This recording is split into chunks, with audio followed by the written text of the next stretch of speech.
हे कल्याणकारी सदाशिव, मैं आत्मा आपको नमन करती हूँ। सारी सृष्टि की आत्माएं आपके कल्याण की भागीदार बने। ओम नमो शिवाय।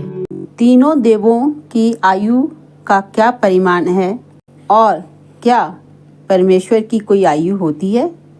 तो आज हम ये जानेंगे तीनों देवों की आयु का वर्णन। ऋषियों ने कहा, हे वायुदेव, अब आप तीनों देवों की आयु के परिमाण बताएं।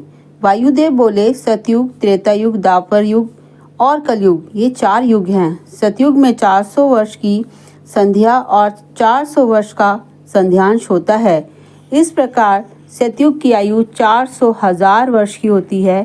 त्रेता युग 30,000 वर्ष का होता है, इसमें 300 वर्ष का संध्यांश होता है।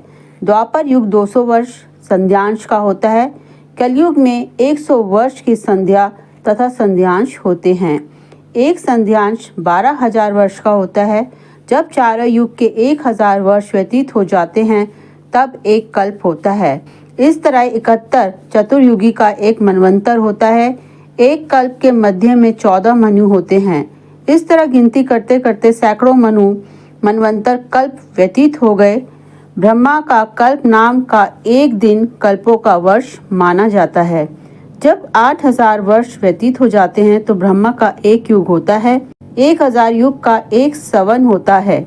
जब 30,000 सवनों का समय व्यतीत हो जाता है तो ब्रह्मा की आयु पूर्ण हो जाती है। ब्रह्मा जी की पूरी आयु विष्णु जी का एक दिन होता है। जब रुद्र का एक दिन होता है तो विष्णु की आयु पूरी हो जाती है। जब ईश्वर का एक दिन पूरा होता है तो रुद्र की आयु पूरी हो जाती है। भगवान शंकर की 5,40,000 साल की आयु होने पर सारी सृष्टि उत्पन्न होती है, उसका पालन पोषण होता है और फिर सबका नाश हो जाता है। परंतु परमेश्वर की ना तो कोई रात होती है और ना कोई दिन होता है। ओम नमो शक्ति शिवाय। जय मां भवानी।